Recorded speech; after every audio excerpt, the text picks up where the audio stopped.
The OC Register's watchdog, Brian Joseph, up in Sacramento, broke the story earlier today. He joins us from the Big Sac. And Brian, how are you today? I'm well. Thanks for having me. Well, let's start at the beginning. What is the legislator's retirement system? The legislator's retirement system is a very obscure pension system that is managed by the folks over at CalPERS, but is actually a separate system. And it was created in the 1970s to serve as a separate and apart system for state lawmakers in California. Shortly thereafter, it was expanded to include both constitutional officers and a handful of legislative statutory officers, unelected people who hold special jobs at the state capitol. And this pension fund is far more generous than what is the sort of benefits that you get under CalPERS itself. But again, it's a very limited number of people that can join the legislator's retirement fund, or also known as LERS. So it is actually a fatter check than being a game warden or a prison guard or something. Indeed, it is in fact a significantly fatter check. All right, and so you get for every year that you hold office in the assembly or one of the statutory offices, you get 1 year in the system. That's correct, yes. So Jerry Brown has had a total of how many years in either the assembly or as and Attorney General is eligible for this, right? Yes, a constitutional officer includes things like the governor, but also the Attorney General, the Secretary of State, the Insurance Commissioner, the Controller, that sort of thing. So all told, what should his grand total be in this retirement system? Well, his office, his campaign acknowledges that it should be 16 years. He had 4 years as the Secretary of State in the early 70s. He had 8 years as governor in the late 70s and early 80s. And then he had 4 years as Attorney General. That would be 16 years LERS eligible service.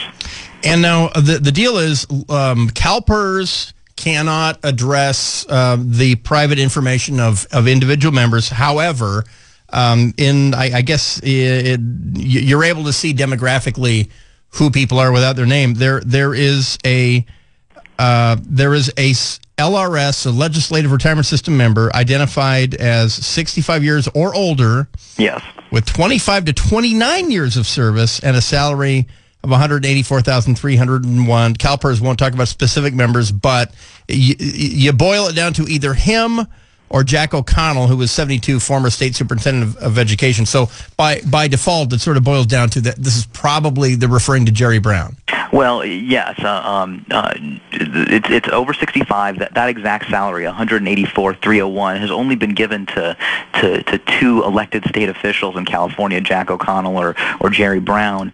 And Jack O'Connell isn't over 65. He won't turn 65 until 2016. So by default, the only person that appears that it could be is Jerry Brown. Yeah, and I incorrectly said he was 72. He's not. Jerry Brown is 72. Jack O'Connell is years.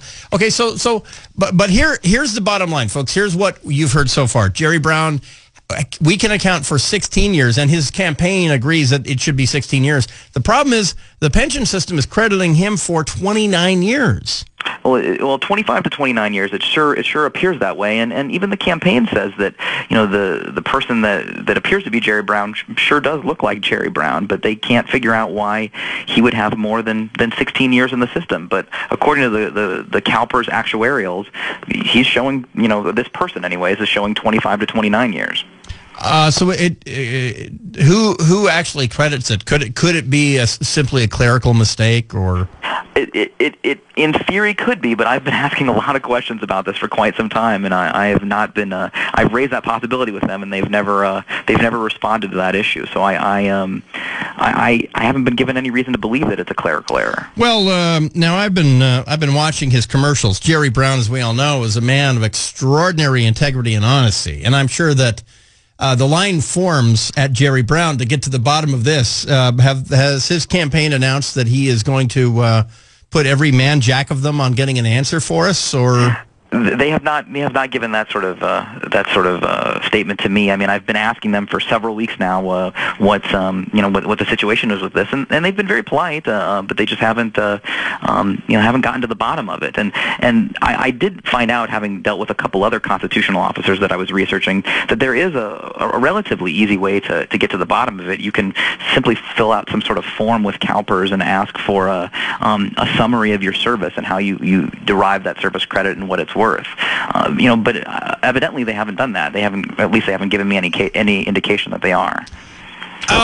Let's say that someone is eligible to be in this retirement system, and that they're in the state assembly for 8 years, and a couple years later they want to check on how it's doing, see what they're going to get down the road as a pension, and they find out that suddenly they're credited for 16 years. If they don't bring that to anyone's attention, are they breaking the law? That's a great question. I frankly don't know what if any criminal penalties there would be for that. I mean, I think the average person on the street would tell you that sure seems like something you would want to do. But CalPERS does have a history of letting things sort of linger that look funny for quite some time, and we've seen that in the Bell scandal. I mean, yeah, is it possible that he's moved on, he's got other projects and other money, he's doing quite well. I saw pictures of his house, and his wife does quite well, and that this is just kind of found money. It's kind of, I have a retirement thing somewhere, like a forgotten 401k or something.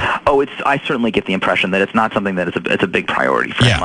My impression is that this is just something that he's not worried about, and I think that jives with our understanding of Jerry Brown. I mean, he's a motivated person who's focused on other things. I don't know that he's really thinking too deeply about his retirement benefits. All right, Brian Joseph from the OC Register, the OC Watchdog. If you go to taxdollars.ocregister.com, you can read this. Yes, I'm sure we'll have this cleared up by next week. Well, I sure hope so. We published the story because we wanted to try and get some answers. All right, thanks for joining us there in Sacramento. Brian Joseph from the OC Register.